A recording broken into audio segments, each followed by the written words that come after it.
Gracias.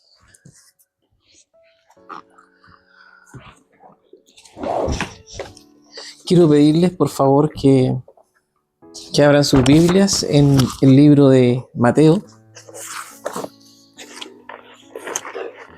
Hoy día nos corresponde el desarrollo del domingo 7 del Catecismo de Heidelberg.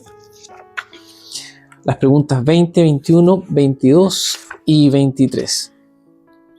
Como bien saben ustedes, normalmente uso las mismas preguntas como puntos dentro del desarrollo del estudio. Entonces vamos a leer en el libro de Mateo, capítulo 22. Mateo, capítulo 22. Y a continuación leeremos en Primera de Juan, capítulo 4, versículos del 1 al 3. Mateo, capítulo 22, Primera de Juan, capítulo 4, del 1 al 3.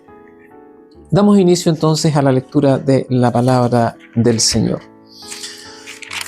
Respondiendo Jesús, les volvió a hablar en parábolas, diciendo: el reino de los cielos es semejante a un rey que hizo fiesta de bodas a su hijo y envió a sus siervos a llamar a los convidados a las bodas. Mas estos no quisieron venir.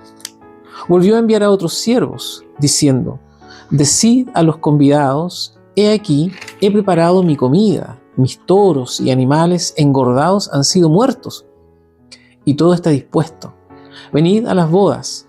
Mas ellos, sin hacer caso, se fueron, uno a su labranza y otro a sus negocios, y otros, tomando a los siervos, los afrentaron y los mataron. Al oírlo el rey se enojó y, enviando sus ejércitos, destruyó a aquellos homicidas y quemó su ciudad. Entonces dijo a sus siervos: las bodas a la verdad están preparadas, mas los que fueron convidados no eran dignos. Id, pues, a las salidas de los caminos, y llamad a las bodas a cuantos halléis. Y saliendo los siervos por los caminos, juntaron a todos los que hallaron, juntamente malos y buenos, y las bodas fueron llenas de convidados. Y entró el rey para ver a los convidados, y vio allí a un hombre que no estaba vestido de boda, y le dijo: amigo, ¿cómo entraste aquí sin estar vestido de boda? Mas él enmudeció. Entonces el rey dijo a los que servían: atadle de pies y manos y echadle en las tinieblas de afuera. Allí será el lloro y el crujir de dientes, porque muchos son llamados y pocos escogidos. A continuación, Primera de Juan, capítulo 4, versículo del 1 al 3. Amados, no creáis a todo espíritu, sino probad los espíritus si son de Dios, porque muchos falsos profetas han salido por el mundo. En esto conoced el Espíritu de Dios.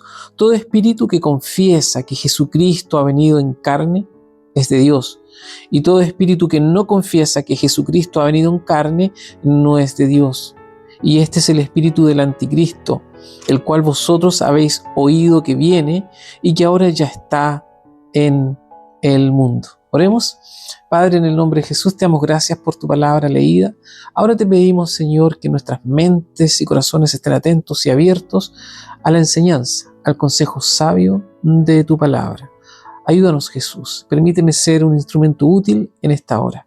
En tu nombre bendito oramos. Amén. En la clase o la lectura anterior vimos cómo Dios se encarnó en la persona de su Hijo Jesucristo, cómo Él vivió entre los hombres, cómo nuestro Señor Jesús entendió todo el género humano y llegó incluso Él hasta la muerte de cruz. Vimos cómo en la persona de Jesús, de manera espectacular, habitaban las dos naturalezas, la naturaleza humana y la naturaleza divina, la naturaleza humana que les permitió a Él entendernos a nosotros, abogar por nosotros, empatizar con nosotros, caminó con nosotros y de tal manera pudo entender cada padecimiento del género humano, pero al mismo tiempo necesitaba también tener parte en él de la naturaleza divina, porque de otro modo no hubiese sido capaz nuestro Señor de poder soportar el peso de la ira de Dios en la cruz. En él estaban presentes las dos naturalezas. Y así llegamos al domingo 7 del Catecismo, que es el que nos corresponde hoy día. Y este es un tema muy interesante, debatido abiertamente, incluso hoy día, en el mundo religioso actual. ¿Por qué? Porque la pregunta 20 del día domingo 7 dice de la siguiente manera: ¿son salvados por Cristo todos los hombres que perecieron en Adán? Y la respuesta, como buenos reformados que somos, la respuesta es no. La respuesta es que los únicos que son salvos son aquellos que mediante la verdadera fe son injertados en Cristo y aceptan todos sus beneficios. Mientras preparaba este estudio, me acordé de un joven que conocí hace muchos años atrás, y todos le decíamos de manera muy afectuosa Luchito. Luchito era homosexual y muy temprano en su vida había sufrido abuso, y en conversaciones que yo sostenía con él le preguntaba, le dije que por qué seguía en esa vida. Y él me dijo, bueno, esto me pasó a los 7 años y luego ya se hizo un círculo y finalmente no pude salir y vinieron los amigos de la misma condición. Y el asunto es que Luchito enfermó de SIDA y posteriormente murió. Causó bastante pena en el barrio porque todos simpatizábamos y empatizábamos con él de alguna manera en su realidad triste.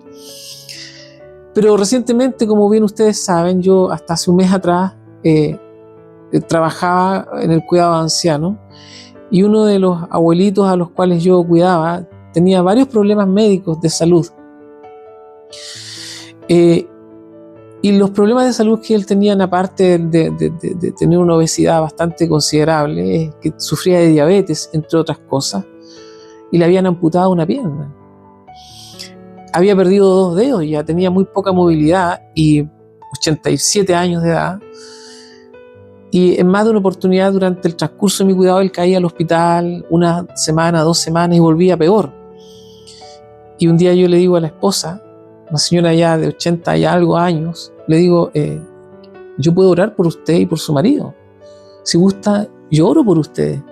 Y ella me dijo, y a mí me sorprendió, me dijo, no, hijo, nada de oración, nosotros no oramos a Dios nosotros. Y eso me hizo pensar, ¿no? ¿Cómo es posible que una persona que está literalmente abrazando la muerte no quiera pensar en el destino eterno de su vida? Y en el caso de este joven, Luchito, él pensaba que simplemente no podía salir y que no tenía remedio.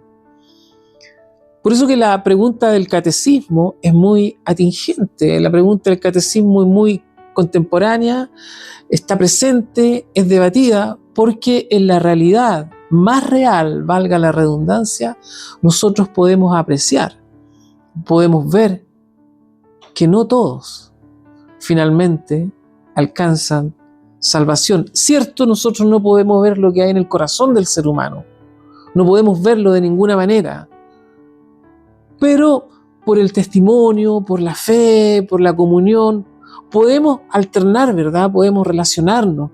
Pero la realidad objetiva, la realidad concreta es que no son todos salvos, nos guste o no.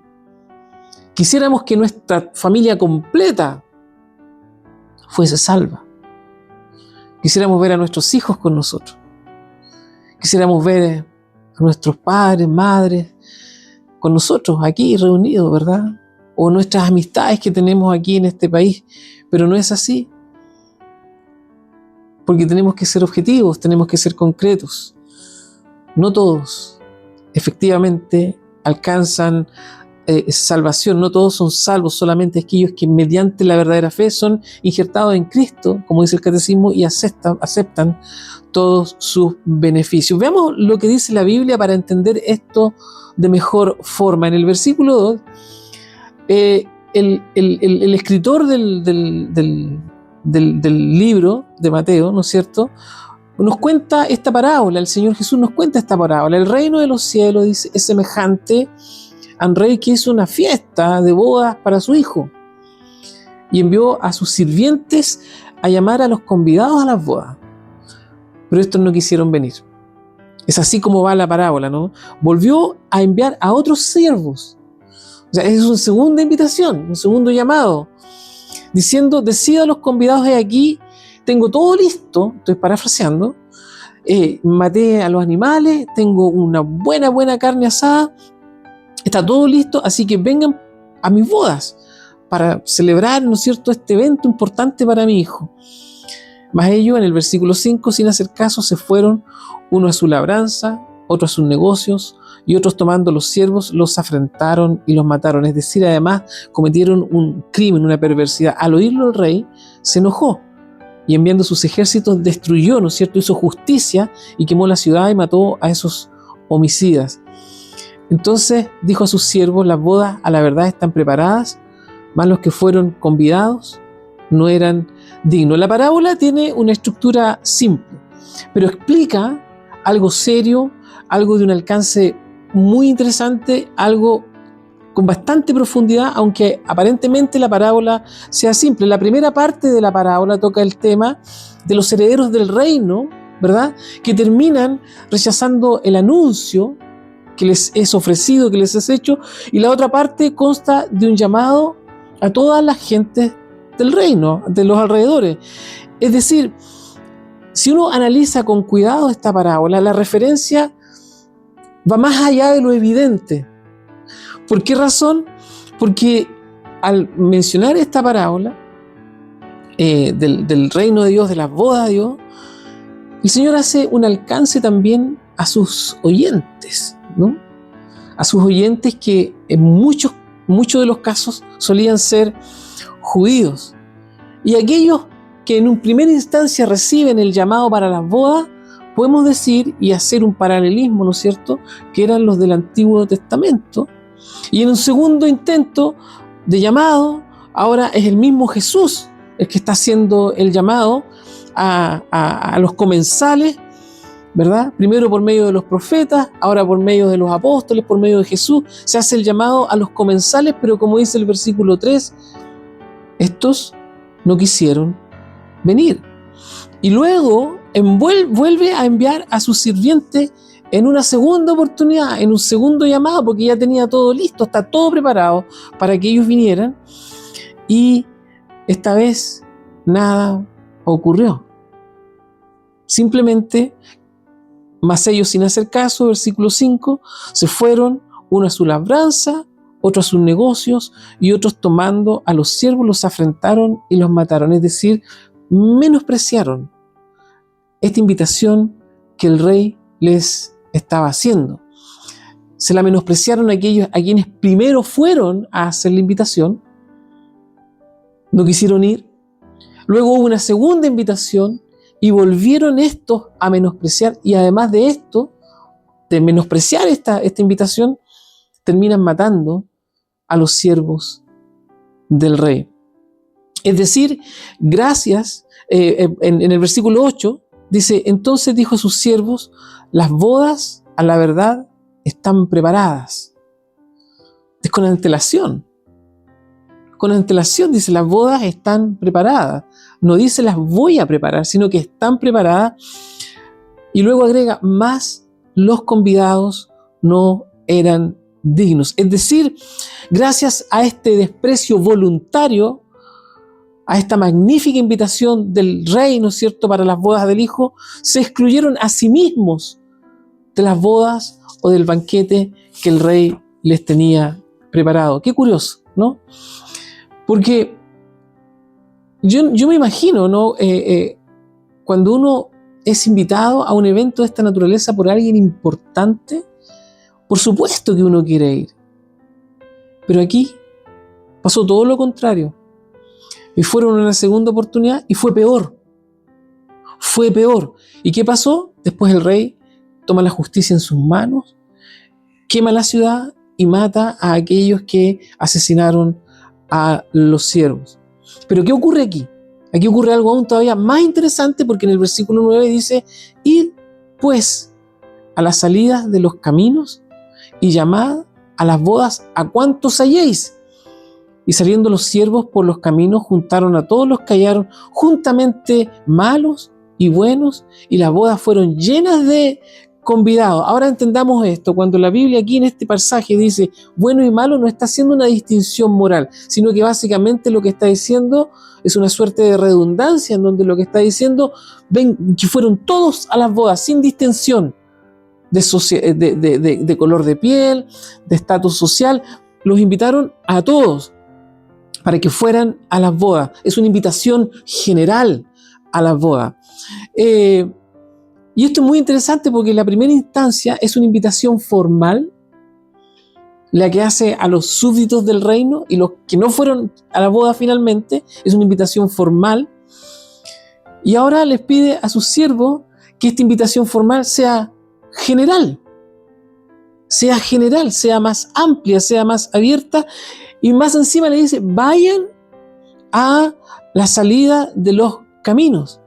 La salida de los caminos, la idea aquí es que vayan a las periferias, vayan donde nadie quiere ir, y tráiganme a todos, a los buenos, a los malos, a los altos, a los flacos, a los chicos, tráiganlos a todos, hombres, mujeres, tráiganlos a todos. Vayan a la periferia de las grandes ciudades, donde se agolpan estas personas. Entonces invítenlos y tráiganlos. Noten ustedes la progresión, que interesante. De una invitación formal pasamos a una invitación universal. Id pues a la salida de los caminos y llamad a las bodas a cuantos halléis. A aquellos que nadie quiere, a todos los que puedan, tráiganlos aquí. Y así fue. Y cuando estaban en las bodas, ¿verdad? Cuando estaban celebrando ahí los comensales, cuando estaban con todos ellos, ¿qué pasó? Que entró el rey a la boda a ver a sus invitados. No a los que originalmente llamó, porque no estaban, sino a estos otros, aquellos que nadie quería, aquellos que fueron a buscar a la salida de los caminos, a las periferias de las ciudades. Salió el rey a ver cómo estaban, ¿verdad? Y en el versículo 11 nos dice que entró el rey para ver a los convidados y vio allí a un hombre que no estaba vestido de boda. Un hombre que no estaba vestido de boda. Hermano, la implicancia aquí es clara. Para disfrutar del banquete, de las bodas, ¿verdad?, del hijo al cual el rey había invitado a toda esta gente que en principio no estaba invitada, uno tiene que estar vestido adecuadamente. De lo contrario, no va a poder ser parte de la fiesta, pues.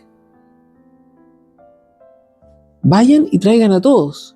Y todos esos que vivían en la periferia, esos que nadie quería, fueron vestidos apropiadamente. Y cuando el rey fue a visitarlos, fue a ver cómo estaban los comensales, se dio cuenta que había uno que no estaba vestido apropiadamente, indicando claramente aquí, en un sentido más espiritual, que es imposible participar del reino y de los beneficios del rey que éste nos otorga, ¿no es cierto?, en la persona de Jesús, si nosotros no estamos vestidos apropiadamente. Si pusiéramos esto en términos actuales, en términos así recientes nuestros, lo que el rey estaba haciendo, lo que el rey hizo, ¿verdad?, al invitar a la gente a la boda, es como si él dijera: ¿saben qué más? Como estos primeros invitados no vinieron, no quisieron venir, vayan ustedes a las villas miserias, vayan ustedes a las poblaciones callampa, vayan a las favelas,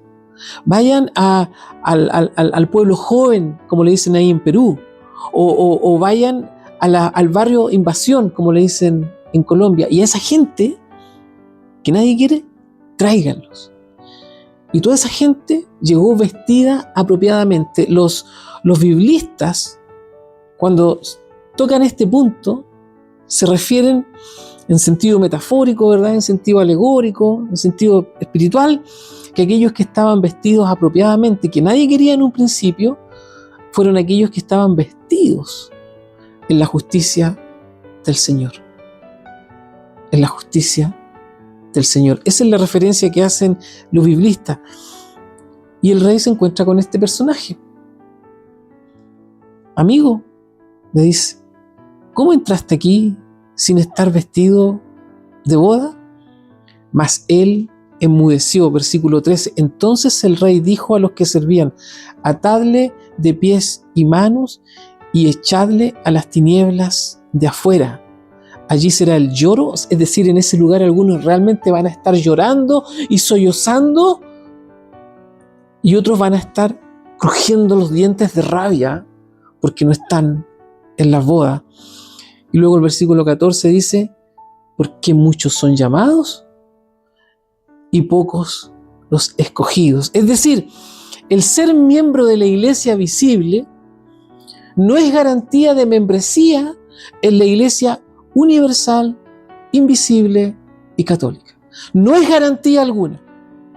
Podemos ser miembros de la iglesia visible, universal y católica, pero eso no garantiza que muchos de los que nosotros vemos domingo tras domingo sean miembros de la iglesia invisible y universal. Eso no garantiza de que muchos que los que vemos en los días domingos estén vestidos apropiadamente para las bodas. Alguien dijo una vez, lo escuché hace mucho tiempo, dijo, si nosotros llegamos al cielo, decía, cuando nosotros lleguemos al cielo, dijo este hermano, nos vamos a sorprender, porque es muy probable que en el cielo encontremos a muchos que pensábamos no encontrar y a aquellos que pensábamos ver, no los encontremos en el cielo.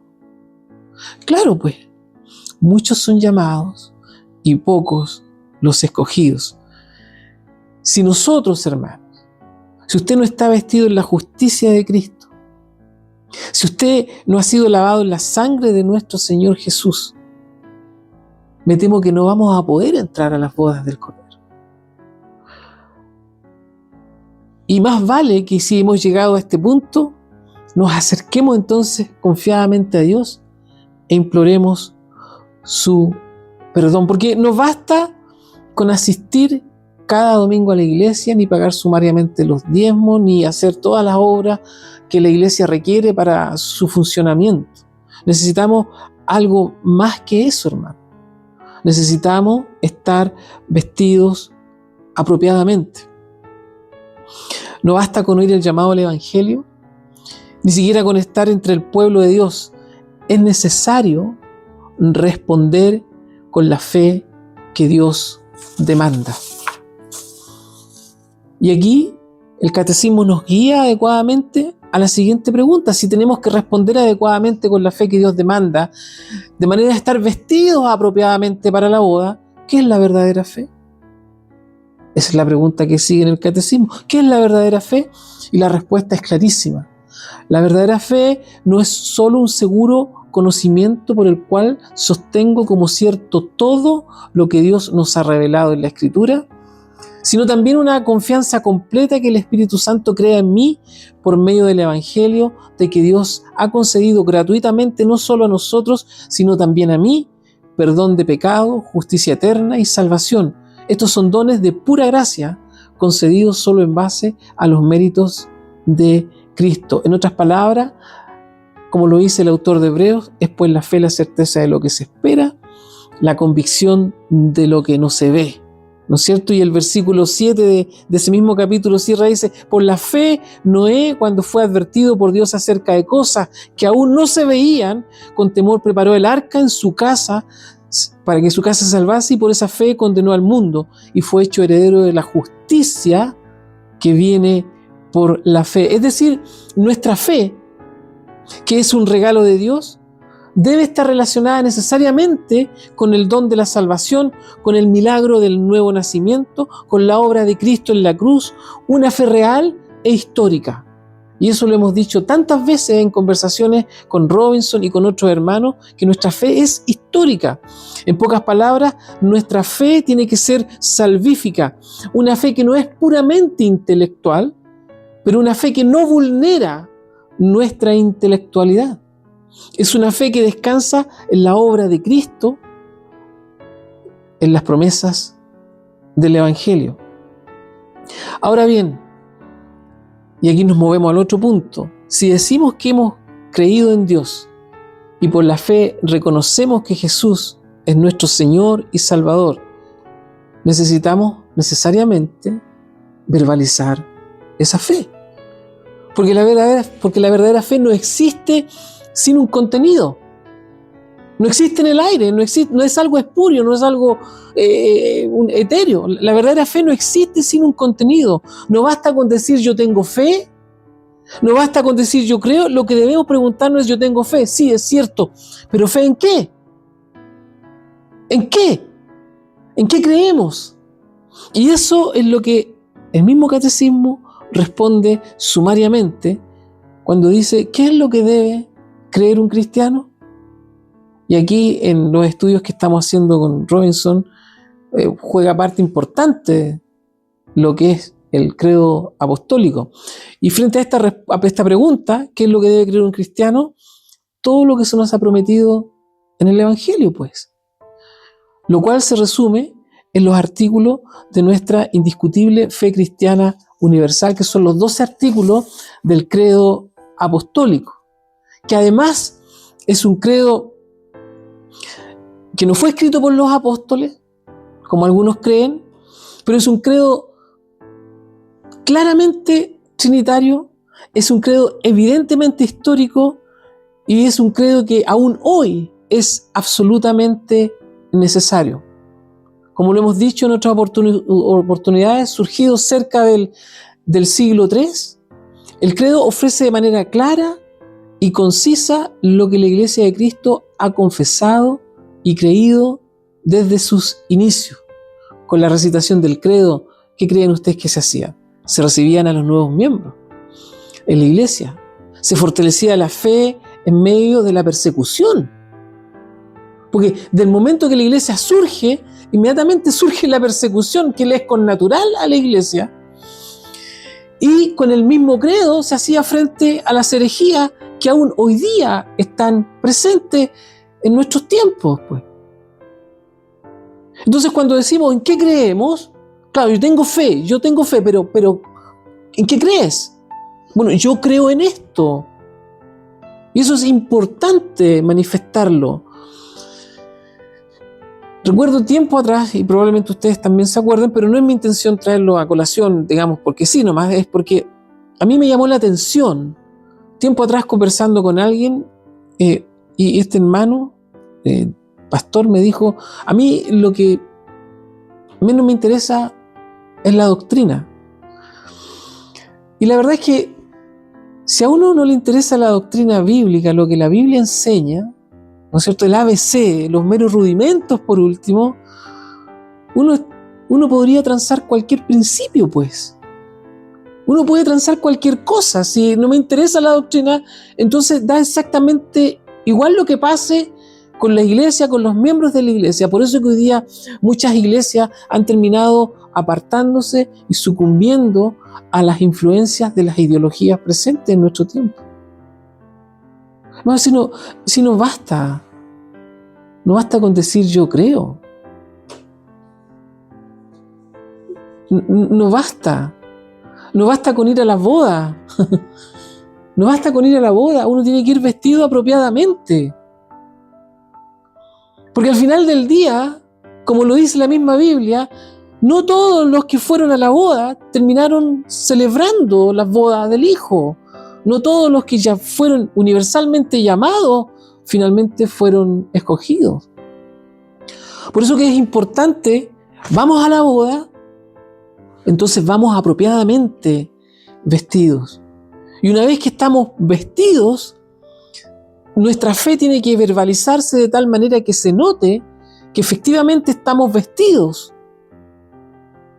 con la ropa del Evangelio, con las vestiduras que el Señor nos ha dado.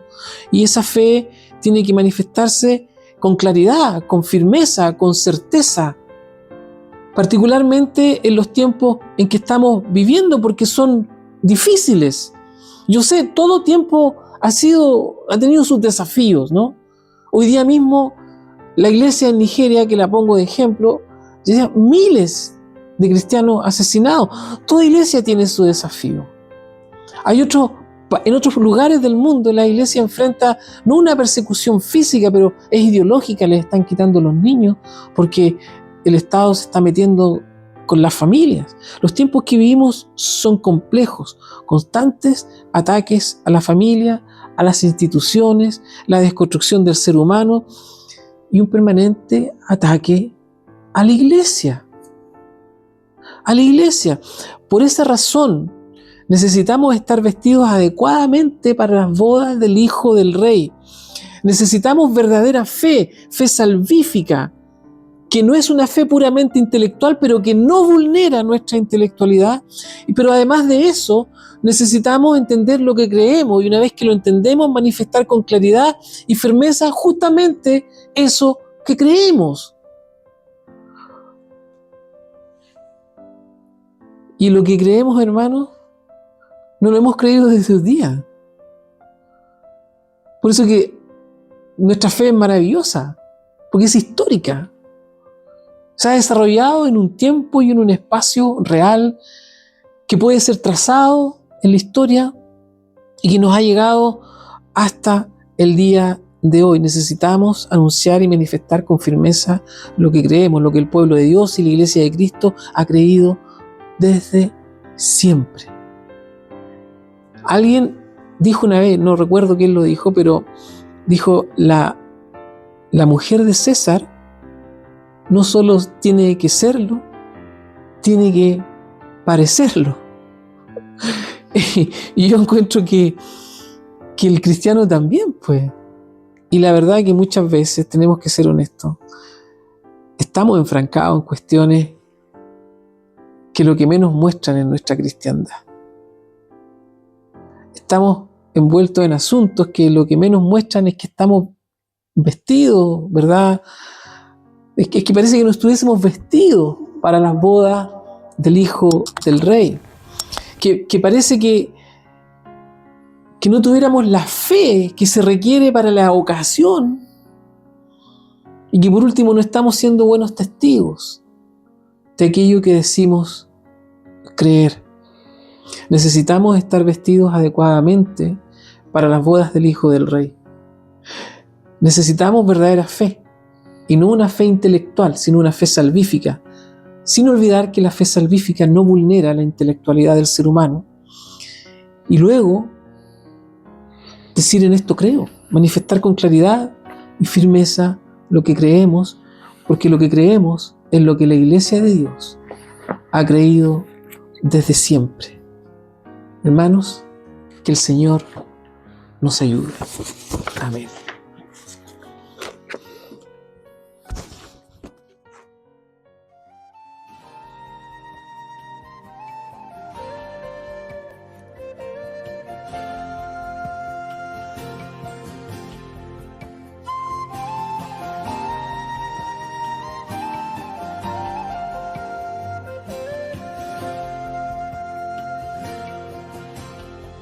Solo en Jesús está mi fe, mi esperanza y mi canción.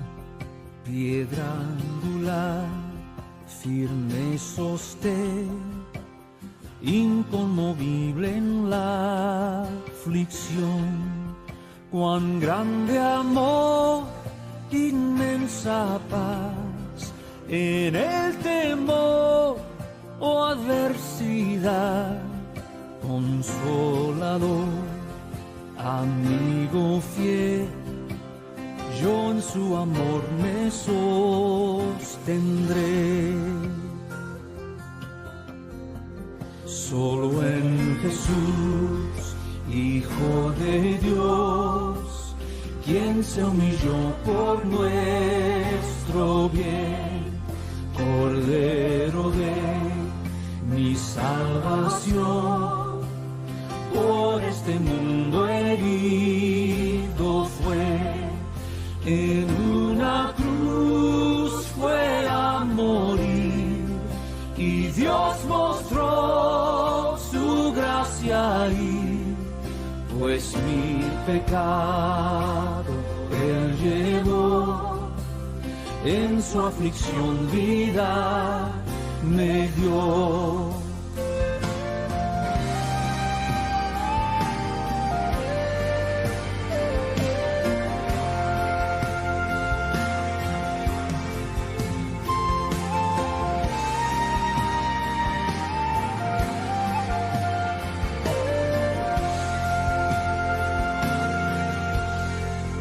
En un sepulcro Él yació, el cuerpo inerte del Señor, mas el tercer día llegó, resucitó en gloriosa luz, y al triunfar sobre el mar, perdió el pecado potestad. Del suyo soy, el mío es, pues con su sangre me compró.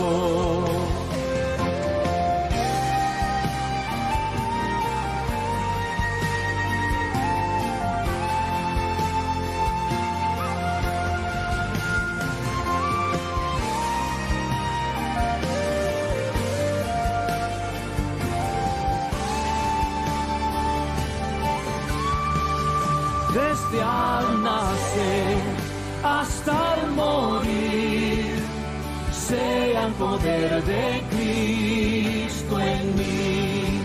No temeré, seguro estoy, mi vida yo a Él le doy. Ningún poder, ningún afán de Él me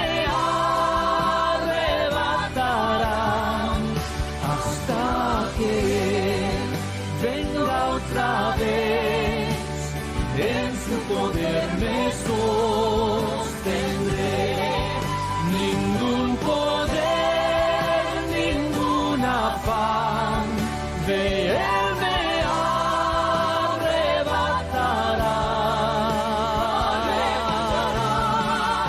hasta que venga otra vez, en su poder me sostendré, en su poder me